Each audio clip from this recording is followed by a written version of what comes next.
Now we have a lot of interesting topics this morning, and another one is now HP Baumeister will tell us about spatial audio in the area of MPEG, and we heard from Bernd Edler yesterday that Fraunhofer Institute is pretty much involved, has been pretty much involved in audio coding.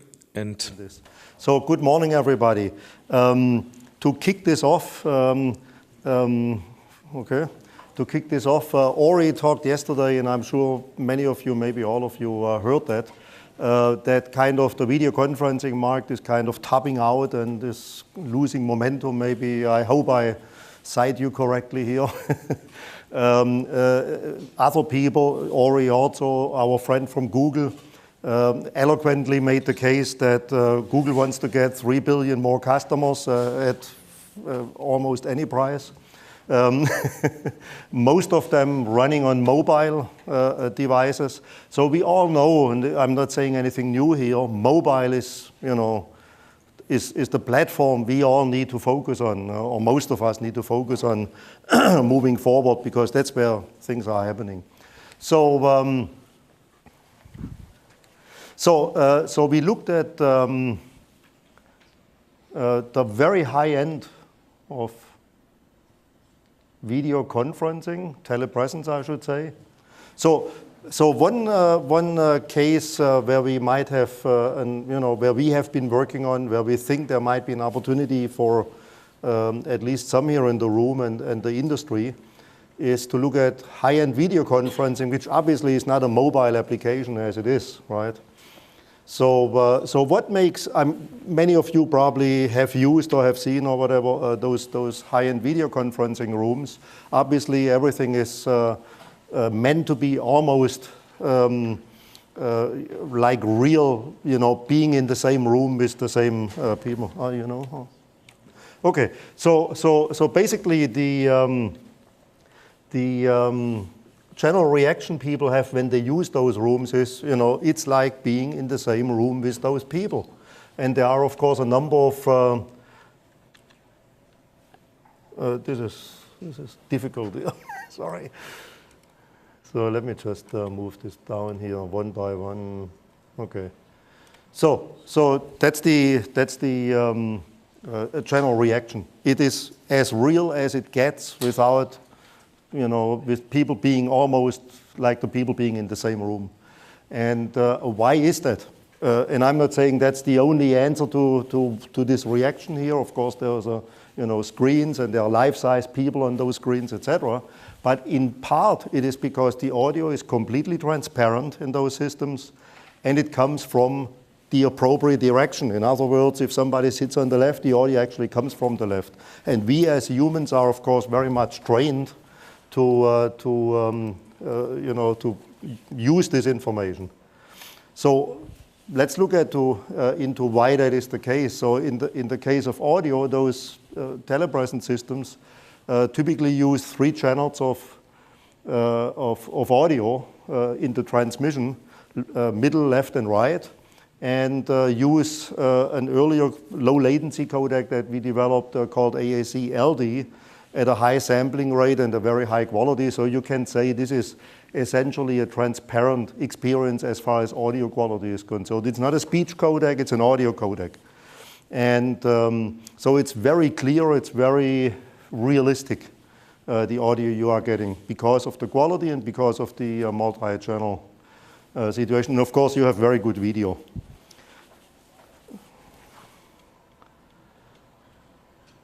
So, what we have been attempting to do, and I think we achieved it to a degree, is to try to move this experience into the mobile space, into the portable space, into those conceptually billions and billions of devices that we already have and will have in the future that are mobile. And doing that using regular earphones. And focusing on audio, but it's not limited to audio. It's just our work here is just focusing on the audio piece of it, but there's no reason why you couldn't have video alongside either.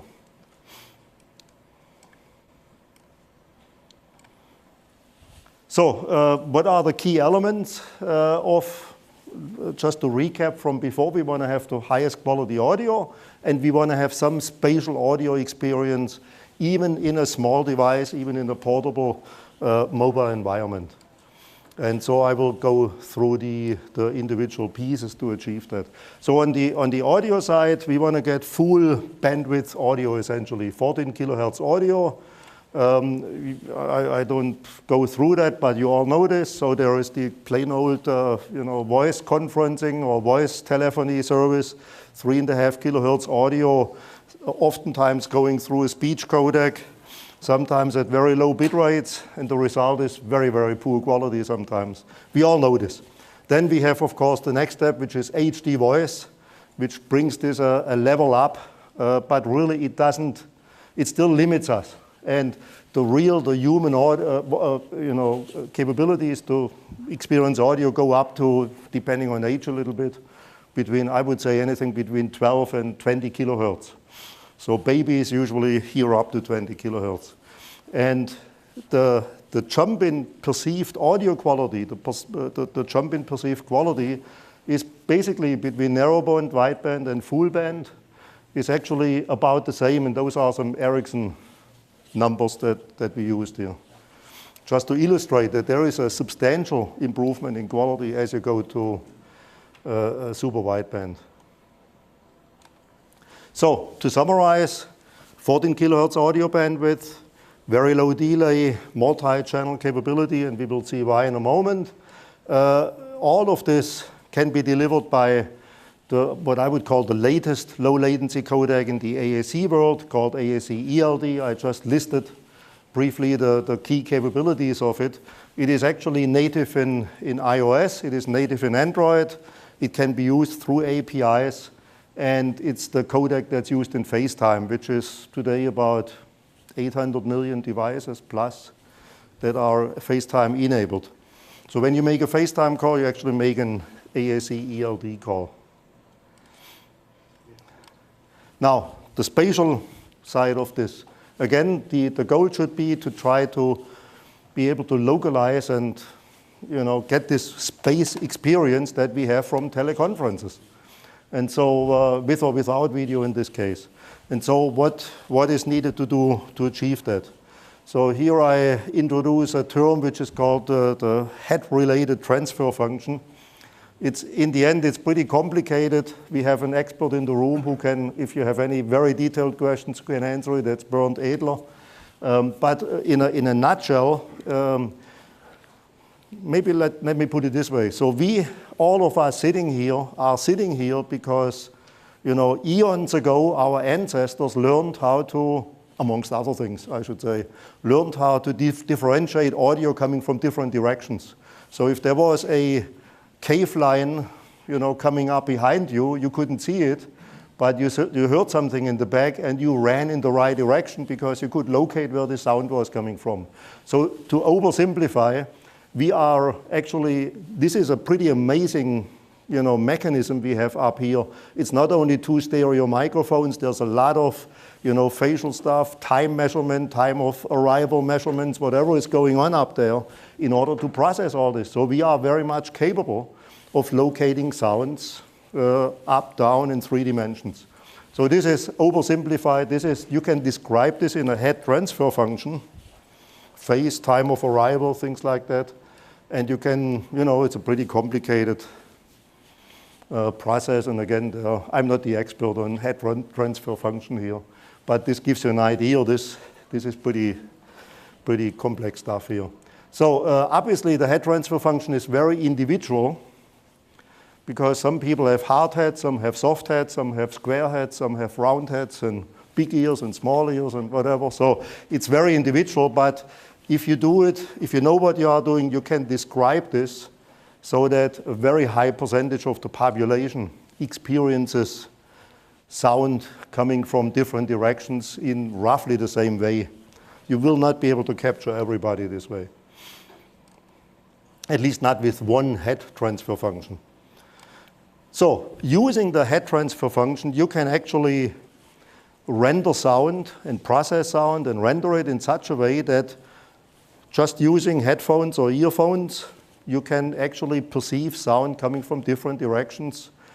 And it is as if the sound was outside, the sound source was outside of your head in various locations. So you can create this perception.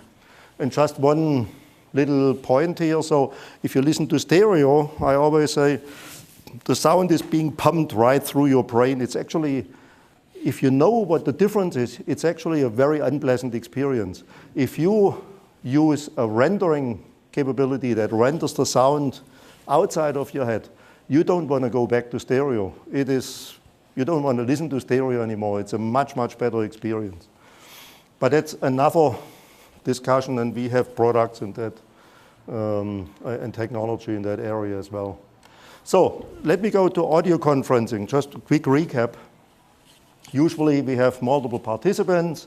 They are usually hooked up to an MCU that may be in the cloud, that may be with a service provider, or maybe in the end client. And we all obviously hear everybody in the same place, in the same location, mono, just as all bunched together, so to speak.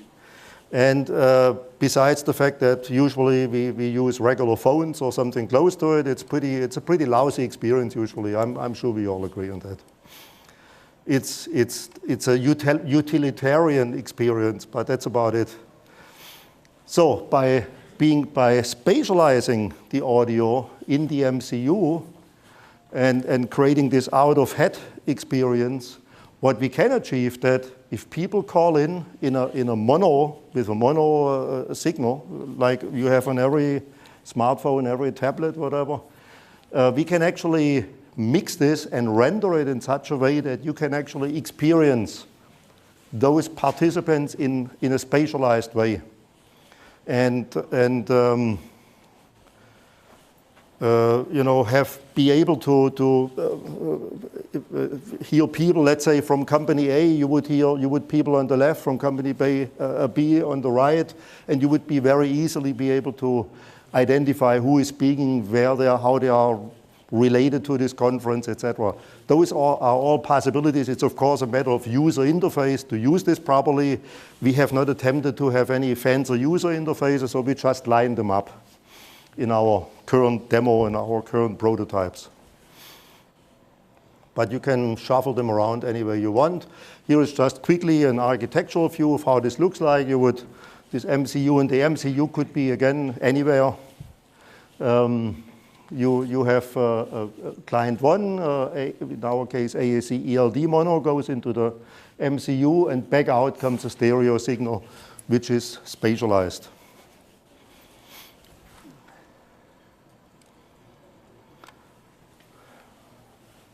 The demo setup that we have running, and actually I have it in my briefcase, it's just 3 smartphones, in this case Android Nexus 5 phones, but it also runs on iOS phones.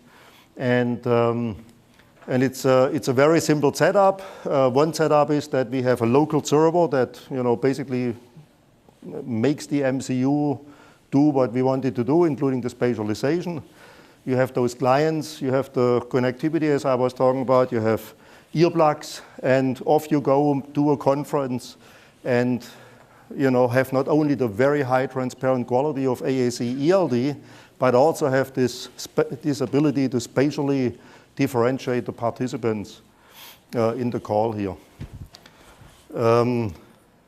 What I have in my briefcase is actually this MCU actually sits at Amazon. It's an Amazon, cloud server, and all I do is using LTE as a connectivity.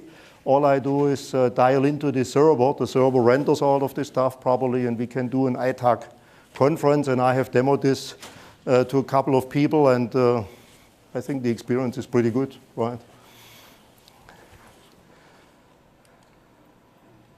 And because of LTE, the latency is low, even though currently, for some reason, our US MCU is not working on the Amazon cloud. But we have another one in Tokyo, and that was working perfectly. And the additional latency going to Tokyo, you don't even notice it, really. So we developed all of this in collaboration with Telefonica. They have done a lot of user testing both inside and outside of the company. And here you can see how this experience is substantially better than anything that we have today in a regular phone conference. Much, much better experience.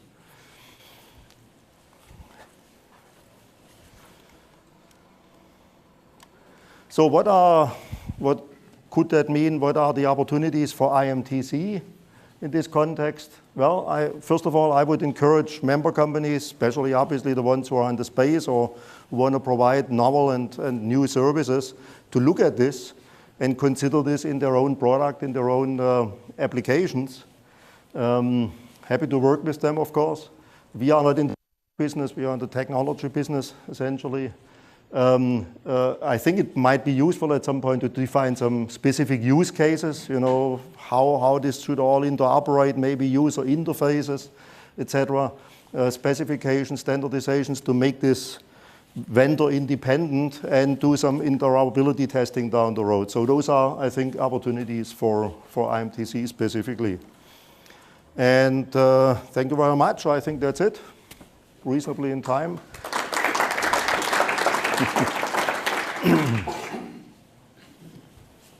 I don't need that. Thank you very much, Anytime. HP. Yeah. Any questions?